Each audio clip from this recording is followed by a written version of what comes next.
Bonjour à toutes et à tous, j'espère que vous allez bien, Pépé.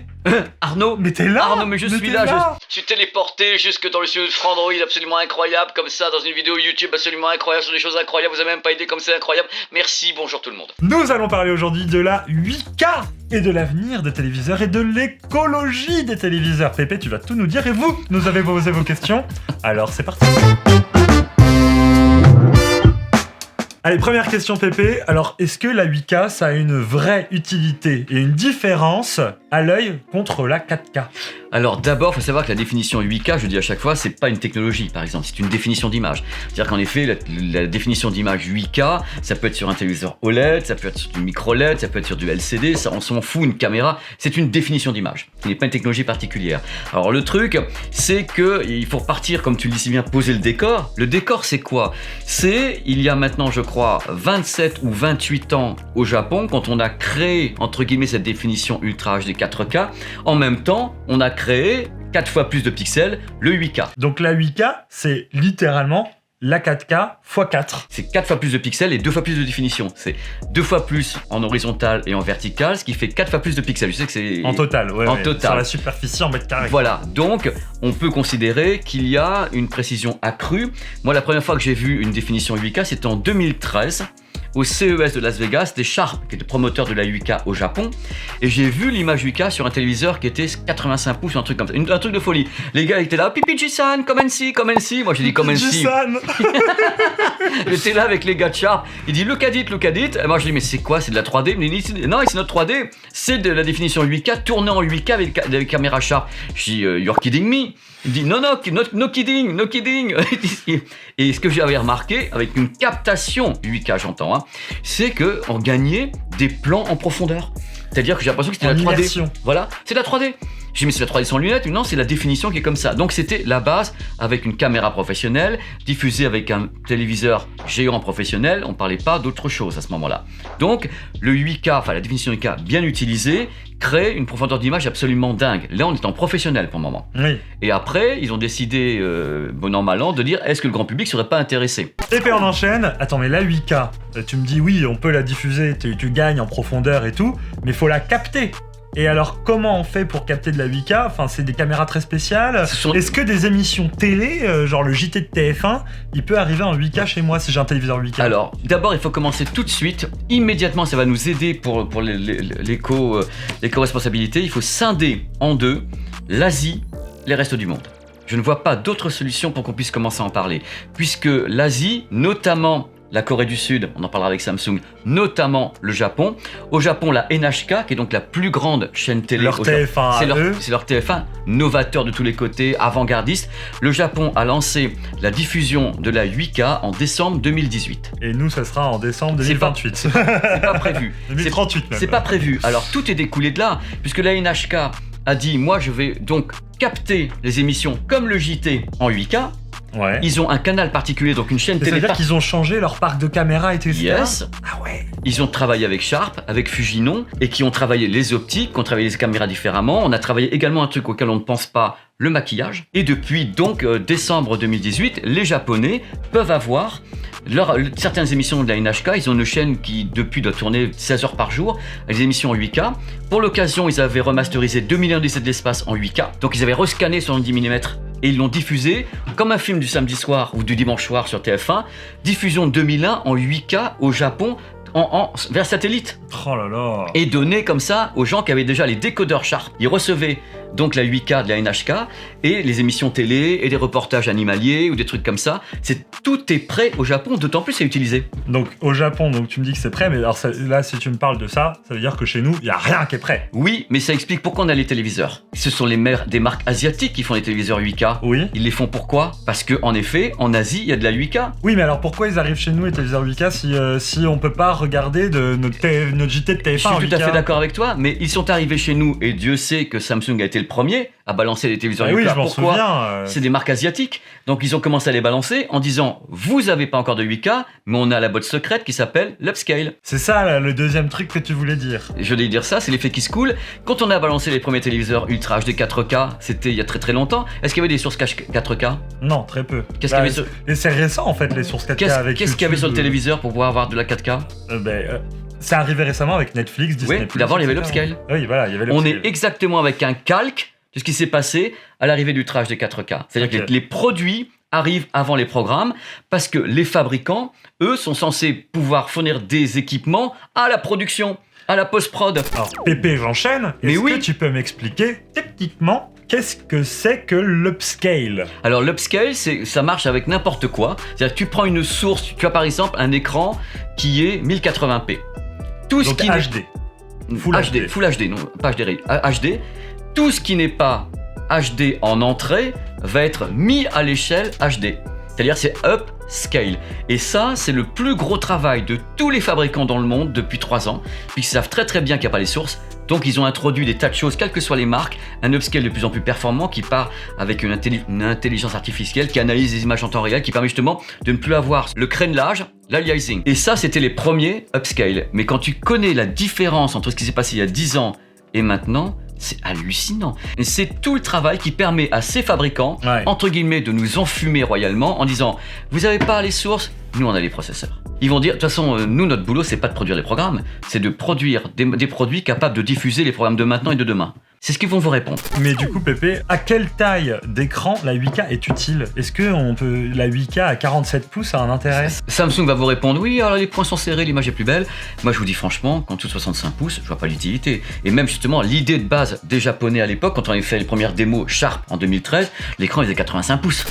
Tu m'as envoyé un message il y a quelques jours et tu m'as dit Arnaud, il y a du rififi en Europe sur la 8K, ils sont pas d'accord, il y a des trucs, qu'est-ce qui se passe, l'écologie? Enfin, tout s'est mêlé dans ton message et j'étais en mode, mais il faut qu'il m'explique ici. Oui, alors en effet, l'Europe a fait certaines spécifications. C'est-à-dire, ils ont dit voilà, dans le cahier des charges, il faudra que ça soit telle diagonale, telle consommation maximale, sinon vous êtes dans le plus que rouge. Il faut savoir que déjà, les téléviseurs sont tous dans le rouge, la plupart sont en Parce G. que c'est noté A, B, C, D, E, Voilà, G. et la notation a été changée. C'est-à-dire qu'il faut savoir un truc, contrairement à ce que je vais dire, que depuis 5 ans, les téléviseurs consomment vachement moins. Mais ils se consomment vachement moins, mais comme la notation a changé, Le barème, le il est barème plus a dur. changé. Ouais. Il est beaucoup plus dur, donc ils sont tous avec des G, des trucs de folie, alors mais, que... mais c'est bien parce que ça pousse les fabricants à Exact. faire mieux. Et je pense que ce que je vais vous dire maintenant, on va les pousser aussi. Alors, les recommandations d'un truc qui devrait être voté, mais qui n'est pas acté, c'est 40 pouces, 48 Wh. 42 pouces, 52, 48 pouces, 66, 56, 84, 65, 112 Wh, 75, 141, 140, et jusqu'à donc 88 pouces, 176. Watt-heure. Ça laisse de la marge. C'est pas si... C'est pas irréalisable que ça. Et dans tous les cas, faut savoir que les technologies qui emploient des mini-LED de tous les côtés, on en met plus de zones et tout, il faut bien les alimenter, les pépères. Hein. Parce que là, récemment, nous, on a mesuré 2 téléviseurs TCL qui dépassaient largement tout ça. 835 et 935, sans vous le dire, ils pètent les scores. Un modèle Samsung aussi, qui est pas encore en ligne sur la chaîne, mais qui est un modèle 65 pouces, qui crache 1800 lumens. C'est Candela. Et donc est très très lumineux, on l'a mesuré à plus de 190. C'est que c'est bien gentil de lancer des normes comme ça en disant oui alors 55 watts ça doit consommer, enfin 48 pouces ça doit être 55 watts ou je ne sais pas quoi. C'est qu'une fois que tu as ton téléviseur, qu'est-ce qui fait en sorte qu'un téléviseur peut consommer plus? Je n'en sais rien. Les modes utilisés. Ah oui, si c'est le mode vif, si c'est le mode cinéma, si c'est le mode nuit. On peut passer du simple à 30, 40, 50% de plus. Bien sûr. Donc ça veut dire que cette Commission européenne va partir d'une valeur de base qui est le mode standard ou filmmaker, mais le consommateur il fait ce qu'il veut derrière. Donc Si c'est un soit on mode les vif, bride ouais. et on dit vous faites pas de mode vivide, vous faites pas de gaming, Ou alors ils disent le mode vif, c'est le max, c'est ça. ça sera pas le mode vif. Le mode Ouais. vif, ça c'est les modes standard. Alors le mode HDR on sait que ça consomme plus, Dolby Vision ça consomme plus parce que l'utilisation de métadonnées. Les gens qui font du gaming, on sait que le gaming ça pousse parce qu'on pousse les paramètres en Et gaming. ça se trouve, ça c'est le mode écho. Bah, logiquement Il y a un mode écho sur les téléviseurs souvent. toujours, mais Voilà. les gens le veulent pas parce qu'ils voient pas la luminosité. Bah oui, Donc, t'as pas la performance. Oui, mais tu vois, on a quelque chose qui est compliqué parce qu'à la fois les gens veulent des téléviseurs qui sont lumineux. Mm. Ah ouais, c'est pas lumineux, l'OLED est pas assez lumineux, je prends du LCD parce que quand je fais du gaming, j'aime bien que ça soit vif. Ouais, vif, c'est 150, 170 Wh. Et qu'est-ce qui va se passer si c'est acté? Moi, je pense que, bon, je pense qu'en 2023, les téléviseurs vont moins consommer, mais je pense qu'ils sont prêts à payer les amendes. Parce que c'est vrai qu'aujourd'hui, on le sait, l'électricité c'est un vrai enjeu. Parce que C'est un vrai luxe. Voilà, c'est un luxe, c'est un enjeu en 2023 qui va arriver, Ouais. avec l'hiver qui va passer, etc. On a peur d'avoir des manques. Moi, j'ai voilà. pas envie d'être inquiet. On mais, sait qu'ils sont en train de se réorganiser, etc. peut-être aussi une des raisons en se disant attends les gars ils ont toujours la télé allumée chez eux, est-ce qu'on ferait pas un petit effort tous ensemble sur la consommation énergétique de nos TV? Peut-être qu'ils ont trouvé le bon compromis. C'est vrai que c'est difficile parce que du coup ça concerne, alors on y revient, les téléviseurs 8K qui consomment beaucoup, voilà, vous êtes bien sympa à faire de l'upscale chez vous mais vous consommez beaucoup les gars et on est beaucoup à regarder la télé. C'était question. Est-ce que le 8K peut mourir en Europe dû à ça? Est-ce que Samsung dit bon bah nos téléviseurs 8K consomment trop en Europe, de toute façon il n'y a pas de source donc on arrête, c'est bon, on arrête ça. Ces marques, notamment LG, Samsung, ont elles-mêmes intégré dans leurs applications pour les téléviseurs 8K des services qui permettent d'avoir du 8K, qui leur appartiennent avec des sources, avec des images. C'est intégré à l'architecture du téléviseur. Donc vous n'avez pas du 8K? Oui, en effet, Netflix produit pas de 8K, de 8K. Hollywood non, mais regardez, il y a du 8K. Nous on fait un service 8K. Nous on a des services à nous, TCL a un service à eux, avec des applications et du 8K. Et voilà. Mais le truc, c'est que moi je trouve ça gênant parce que moi j'appelle ça quand même dans ma profession et j'ai beaucoup de, entre guillemets, un petit peu de métier. J'ai jamais vu un truc qui est parti comme ça en vrille.